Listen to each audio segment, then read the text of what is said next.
Says, speak! And shout when the Spirit says, shout! And act when the Spirit says, act! This isn't about my voice. This isn't about respecting my voice. This isn't about anything I've been through. This is about the Spirit of justice and the Spirit of truth. That's right. And the Spirit of God speaking through us. Yes! And people of the Spirit have always known that being in the minority is no excuse to quit. Yes! Whatever remnant we are right now, at the end of the day, the Spirit will speak through us. Yes, and justice will be won. We may not be here when it happens, but they'll remember that it's here because you were here. We need white people talking about white racism. This is about white racism. Yes, sir. When the vast majority of people of color across the state of Michigan are under an emergency dictator, that's racism. When the state wanted to help us, they would be sitting down at the table with the banks and the bonding authorities saying, this is money that the state has in your banks, and we're not going to keep it there if you don't make a deal with the city of Detroit for a payment plan it can afford. The same banks that raped our neighborhoods want to be paid off by the emergency manager. Gave them billions of dollars to help us stay in our homes. They didn't do it. They pocketed the money. Now they want an emergency manager to come in, and the debt that the city has owed for 50 and 60 years to these bonding authorities and banks, they want to get paid first. They didn't help us, and they don't want to help the city of Detroit. Now see, that is illegal. I don't know where in the name of God the Justice Department is.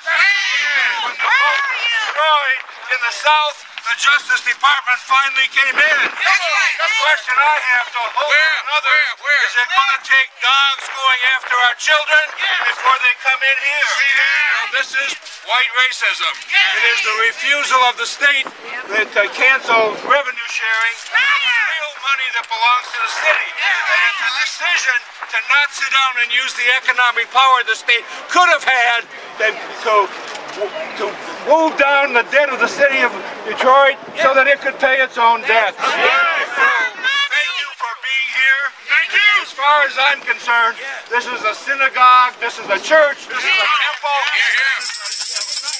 Imams and rabbis and pastors ought to be here.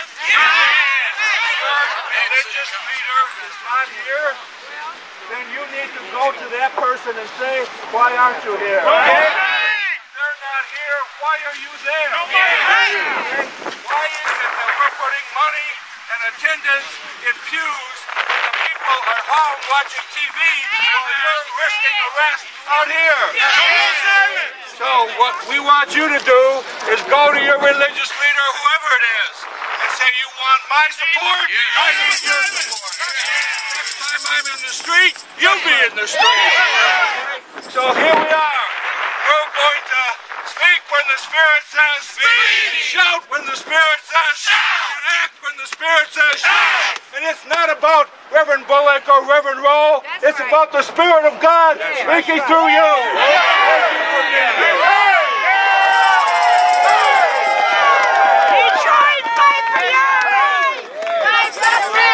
Hello, Detroit. Are you fired up? I'm fired up. Won't take it anymore. Why are we here today? It's because we still have fight. We've decided not to roll over. Will you quit? No. Are you angry? Yes. Are you fed up? Yes. Will you give up the fight? No. Is this the right thing to do? Yes. We thank each and every one of you for coming out today, and our friends in the media who helps us to get our message across to the likes of the Rick Snyder and the Wars of America, who with a bellicose behavior attempt to take over the democracy of tax-paying, honest, law-abiding citizens. When a man forces himself on a woman and she says she does not want him, what do you call that? forced himself upon the city of Detroit. We've had a rape kit. The evidence has proved and indicated who the rapist is. And we declare our rights, and they should be addressed. Detroit is being raped. Belle Isle is being raped. The water board is being raped. The pension fund is being raped. Democracy is being raped. Voting rights are being raped. Civil rights is being raped. We say we are fired up. Are you tired? Will you quit the fight? Will we roll over? Thank each and every one of you and Dr. Bullock and Charles Williams, who today journeys to Cleveland, Ohio, to help us in this fight. This, my beloved, cannot go on without us taking a stand. In the words of the late great reggae singer Bob Marley, who said, stand up for your right. I can't hear you. Stand up for your right. Stand up for your right. Stand up for your right. Stand up for your right. And don't ever give up the fight. If you don't think this is worth it, keep fighting. Refuse to roll over. And we will aggravate. We will agitate. We will be a nuisance until our voice is heard. We said no before. We said no now. We say no forever to our attempt to take our democracy. Will you give up? Will you stop the fight? Will you roll over? What do you want? Justice. When do you want it? What do you want? Justice. When do you want it? What do you want? Justice. When do you want it? God bless each and every one of you.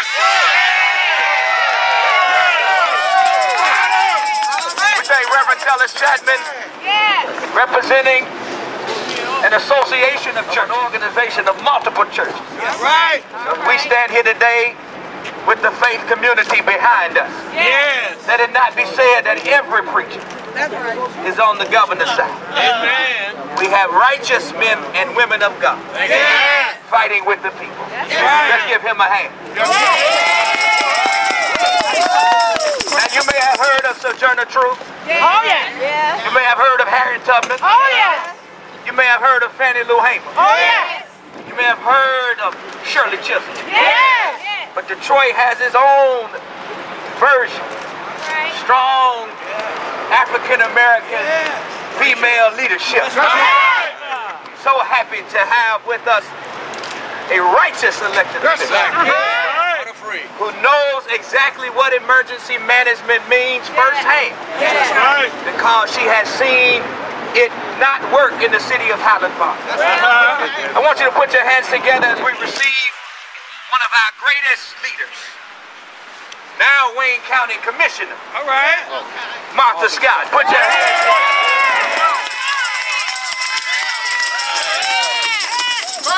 Good morning, everyone. Good morning.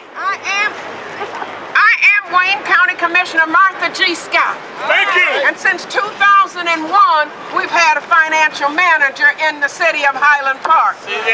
And they've left it worse than they found it. Pastor Chapman talked about rape. Well, they robbed, raped, and moved on. And brought in whoever they wanted to.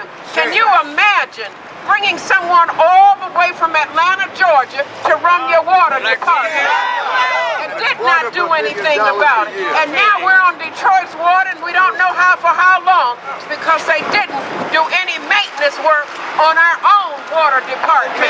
Highland Park has had their own water for many, many years. And now we're on Detroit's at their mercy here. Well, I have lived this. And I'm sick and tired of it. I have fought for years for affordable home and car insurance and have not been able to get it. Was not able to get my colleagues in Lansing while I served there to make a difference. They've taken away the resources of Detroit. That's why we're in the shape we're in today. How do you expect when they take the revenue sharing away from you? You know, what do you expect? That's right. It's not the people who are running the city. You have to have resources. All of the other communities have their resources. And we demand resources in the city of Detroit. It's me today and you tomorrow. For those of you in other cities that think it won't happen to you, just watch and see. All right? They have been, the state of Michigan have been monitoring Benton Harbor, Highland Park, and Hamtramck for many years. We've had to pay for a monitor to send our results to the state for years. And then finally they decided, well, we'll just send our own monitor in. Well, let me tell you, it's time for us to stand up. Stand up and fight for democracy. Yes, you'll be able to vote, but your vote won't count. What you put in will not. But let me tell you something, don't stop voting. Don't stop voting.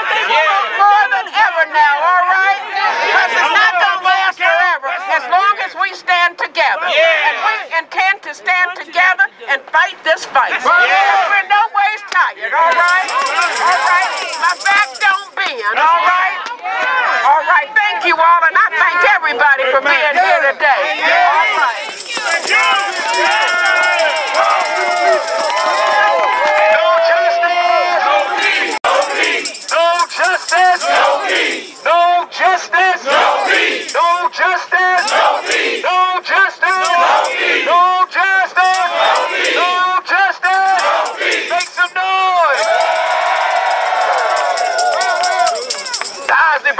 Fight the power. Well, the enemy say fight the power. Somebody said we got to fight back. We've got some other voices that we want to hear from today. Before we hear from Free Detroit, no consent. We know that the Reverend Wendell Anthony and the Detroit branch NAACP has been active in this fight for democracy. I do see the executive director, Brother Donnell White here. Let's give him a hand.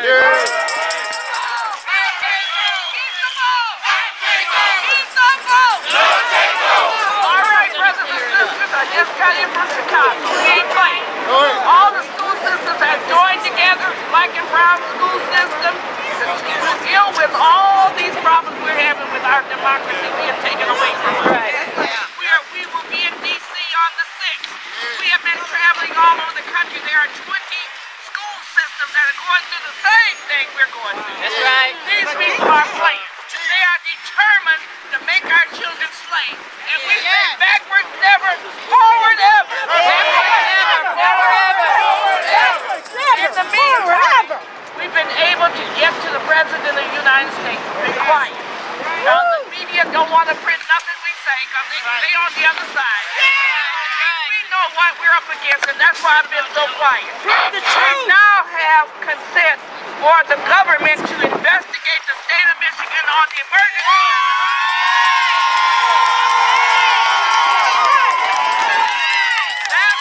That was done through the Title V complaint that I filed for the children of Detroit. Now that we've done that, we're going to Holder, and we also are demanding a session with the President of the United States.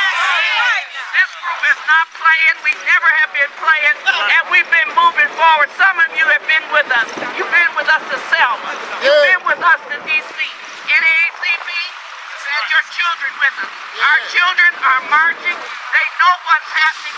They know that their lives are in jeopardy, and they say, no education, no life. That's from our children. No education, no life. And we need to remember that and support the children when they're out here protesting. Now, what are we going to do next?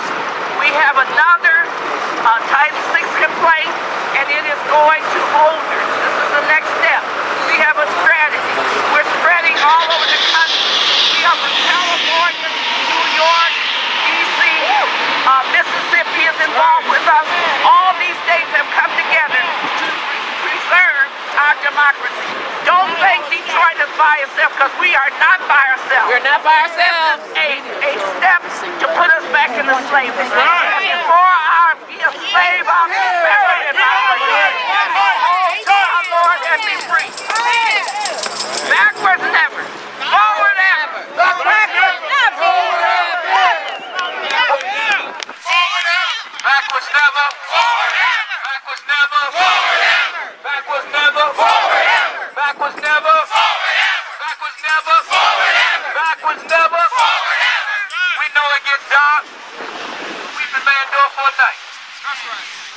come in the morning.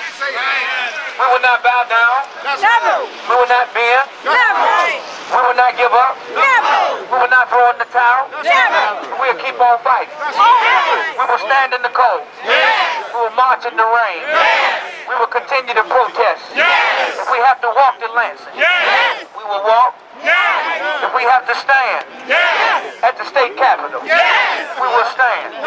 We have to go to the Romney building and sit down and block the Romney building.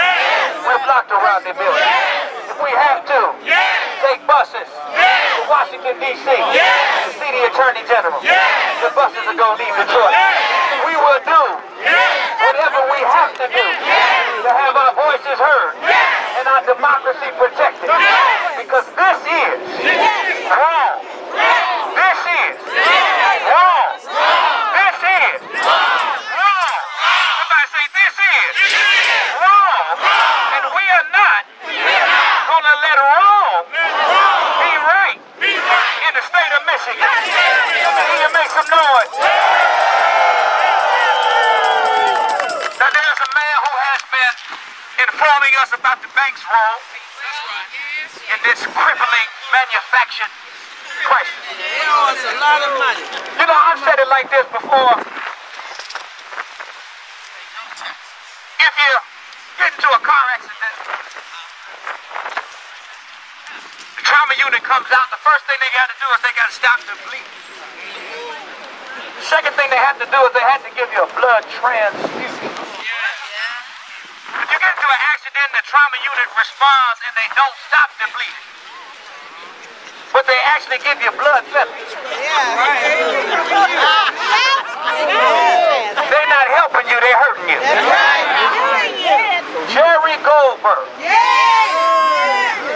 has a detailed analysis how the banks have been sucking revenue out of the city of Detroit through a number of different schemes. We must hear this information. I want him to come now at this time. Put your hands together for Attorney Jerry Goldberg. Moratorium.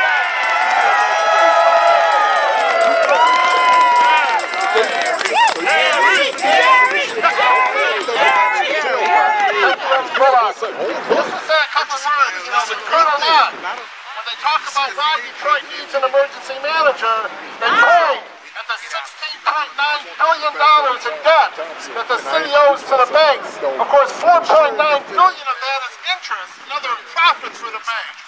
But let's make no mistake, this debt service that the city owes is a product of the same kind of predatory lending by the criminal, fraudulent banksters that they put on every mortgage in the city of Detroit. It destroyed the tax base of Detroit.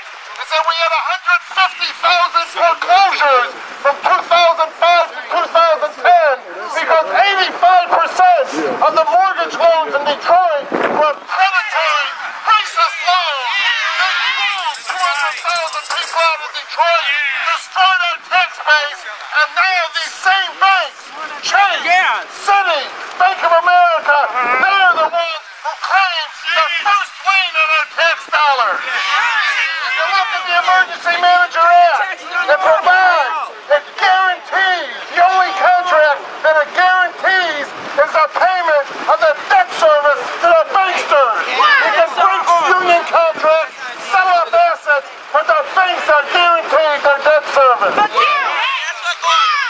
We have done a Freedom of Information request on behalf of Moratorium Now, and we've gotten a copy of the interest, what they call interest rate swaps, which are nothing but predatory loans that the banks perpetrated on Detroit. They're posted on our website at moratorium-mmi.org. We're doing an analysis now to ascertain the hundreds of millions of dollars that were robbed from the city of Detroit by these banksters. Let me just say a couple words about them, just in looking at them, and I'm not an economist.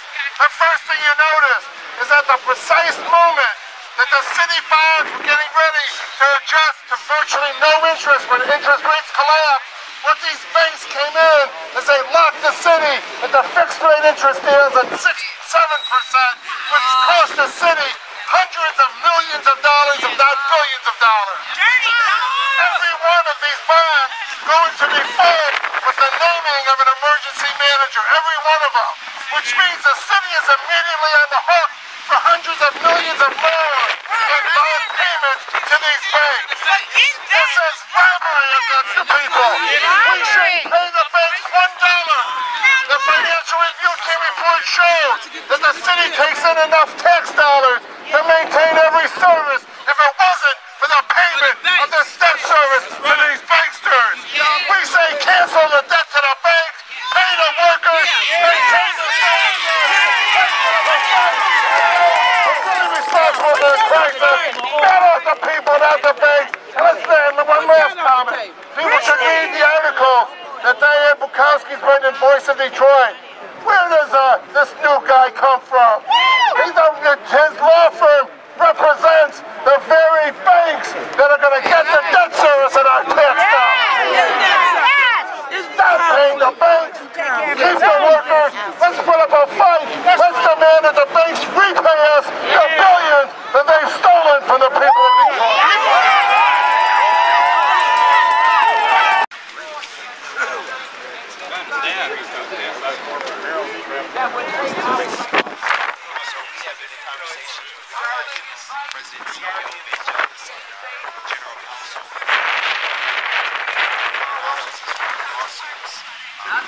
options in terms of working with the Department of Justice. So we are very committed to this issue, that we will not turn back. Democracy is here to stay in the city of Detroit. Okay, and I just want to clear some things up because some in the middle of the protest say this is not about race, this is just about the people of Detroit. But then race keeps coming up. Whose issue is this? We had a good time with that. This is America. We go all around this world and wage war in the name of democracy. The cornerstone of every democracy is an individual's right to choose the ballot box. Michiganders have spoken. Do not want an emergency manager rule. So for the governor to impose this emergency manager on its people, particularly in urban centers across the state, this isn't a rule that's being applied evenly across the board, and it has a severe impact against African Americans and people of color and the poor particularly. And so we believe, Governor Snyder, that now that you've come and you've taken over the city of Detroit, you own it. That if there's a problem with your public safety, we're calling on Detroiters to call Governor Snyder. If the street lights aren't turned on, call Governor Snyder. If you're not getting emergency response, call Governor Snyder. Do you think it was a coincidence that they chose a black emergency manager? Does that matter? What's up, world? It's your man, MrSan44Man, seen in 80+ countries around the world. I'm down here with Mr. Darnell White from the NAACP. He's representing what's going on with this emergency financial manager, which the city of Detroit really don't need. And I want to ask you, thank you for letting us have this interview, brother. I appreciate that. What and why is this happening to the city of Detroit like this? Why is this going on like this? Brother Sanford, we believe this emergency manager policy is a racist policy. It's only being implemented in communities of color across the state. Check the record. Cities like Benton Harbor, Flint, Pontiac, now Detroit. We believe it is a racist policy because now you have over 50% of Michigan's African American population living under emergency manager rule. You know, as I know, voter empowerment has been one of the NAACP's hallmark issues. Hallmark issue since our inception in 1909. So we believe this strips the very essence of being an American. This strips away the right to vote. We have the ability to vote, our voice being heard, because we put a mayor in office and we put a city council in office. That is our voice as Detroiters in this process. Mr. Hoare, this isn't about one individual. This isn't about an emergency manager by name. This is about emergency manager by policy. Emergency manager, in our view, is nothing other than an overseer. As you know, an overseer has no other reporting requirements other than to the master. Why do they think this man should? Why do they feel like he's got the magic wand or the magic power to just, out of all these people that we have working in this building right here, why is it that so much is felt that this man can take things and make it happen better? Well, this is more about, again, not the individual. This is more about Detroit. Detroit is a gold mine. Detroit is a precious jewel. And the way that you do this thing is you devalue it, and then you come in and you reap harvest from. So while some Detroiters are leaving, some Detroiters are so frustrated they're ready to throw their hands up. But as soon as we do that, they're going to come and try to snatch it right from up under our feet. Exactly. So this is our time to stand up, to have our voices heard, to put our voice back in the process and make sure our elected officials can do their jobs that we have appointed them to do. And when they don't do their jobs, you don't bring in an emergency manager, we cast another vote to get somebody else in if we believe they are not doing their job. So we're asking all Detroiters that if you have a problem, now that Governor Snyder is here in the form of an emergency manager, if the police don't respond, call Governor Snyder. If your street lights aren't on, call Governor Snyder. If your trash isn't being picked up, call Governor Snyder. Now that you're here, Governor, you have to bring the resources to solve Detroit's problems and what they need. We don't need an emergency manager, we need resources. Exactly, and that's well spoken in the city of Detroit. I'm gonna give a mic to my man, Tim. You may give you political. I have a few questions though. Do you think that this was done to actually go after some of Detroit Jews? Like you said, there's so many Jews, this is a gold mine. Absolutely. Emergency manager can do nothing other than cut and sell. Yeah. We've cut about everything we can cut, and now we're going to get to selling. I think you'll see things come under attack. Yeah. You've heard conversations about Belle Isle. Belle Isle. You can expect to see the pension fund come under fire. You can expect to see the water department. That's what they're moving. That's what they're after. Yes. See, I the very jewels of the city. They're going to try to strip away. I agree. In the name of financial stability.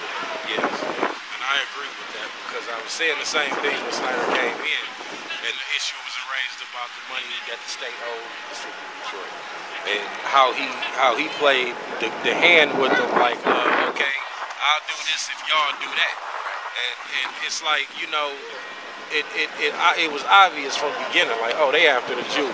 It's been known that they want the water department. It's been known that they want to do something with Belle Isle. And it is plenty other things that they're trying to do. And then such as, like right now, with them saying, with Roger Penske investing into the first responders. What you think is going on with that? I mean, it's all great. Charity, however, is not justice. And we demand justice. This is about voter empowerment. Anybody who can and will be willing to contribute to the situation in the city of Detroit, we welcome all of that. Charity does not equate to justice. You cannot come and wave a few nice things in front of us and expect us to give up the very essence of being an American and in this country, and that is the right to choose at the ballot box. Well, it was nice interviewing you. Appreciate you.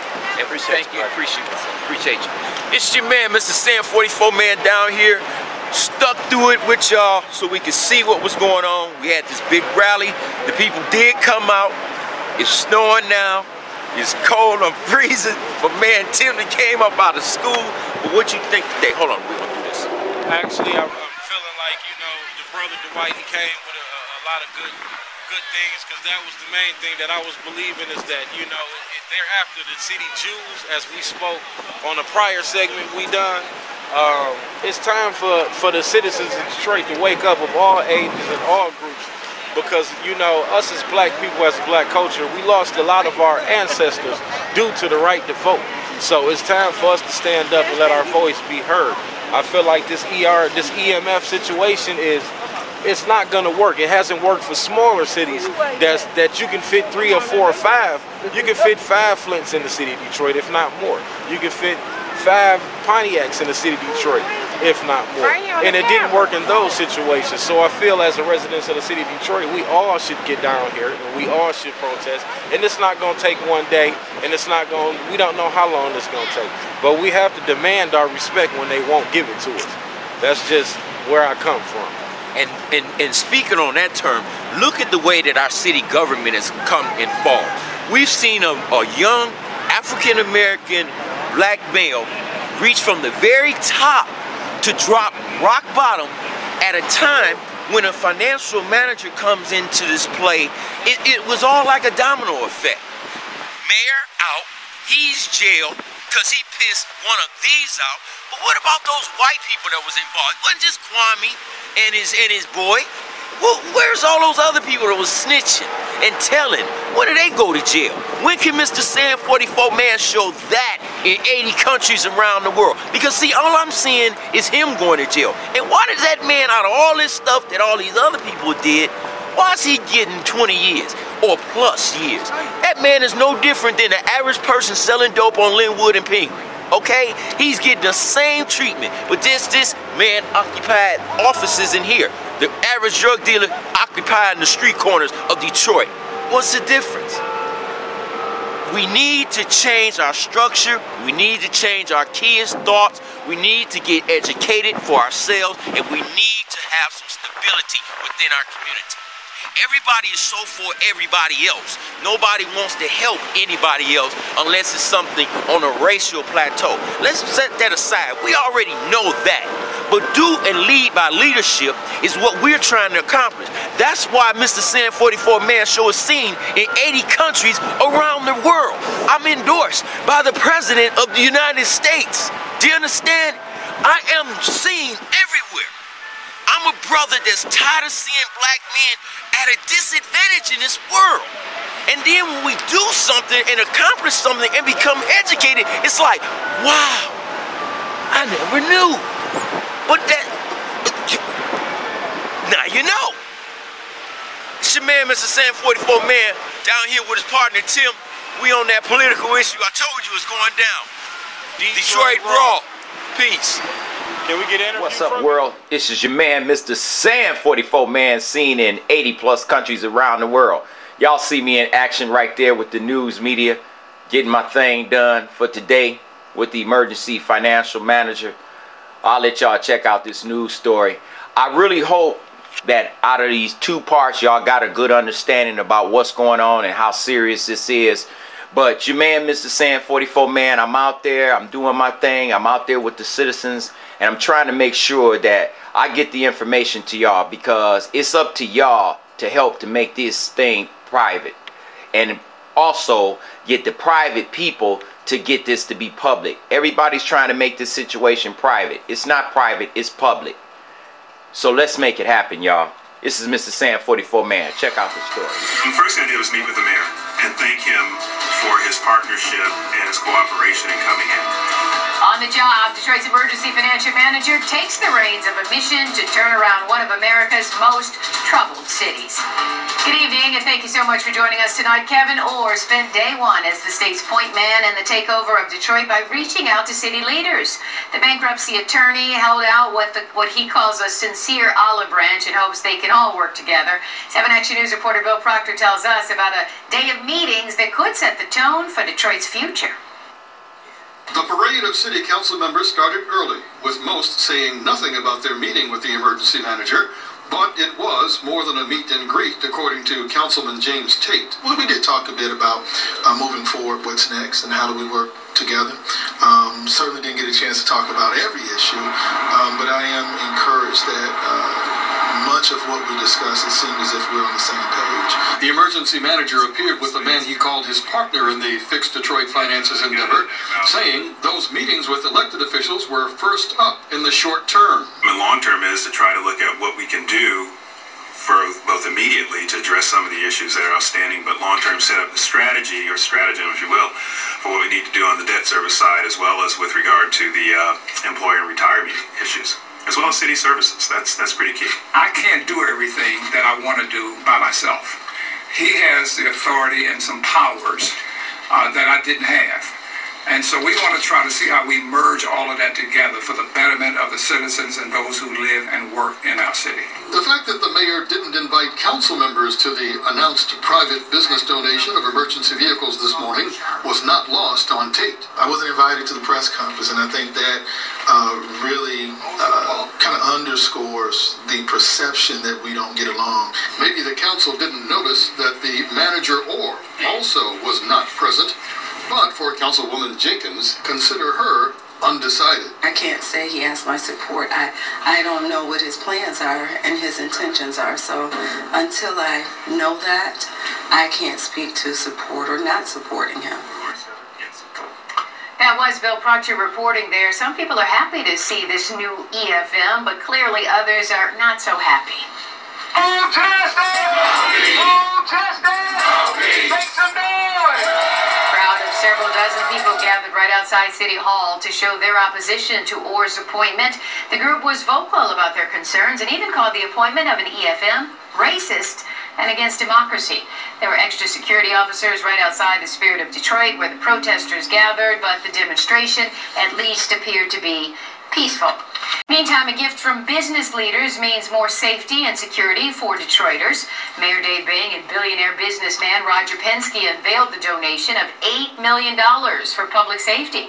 It comes from Penske, the Big Three, and others on behalf of the Downtown Detroit Partnership.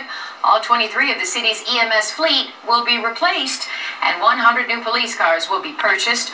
All will be equipped with state-of-the-art electronics.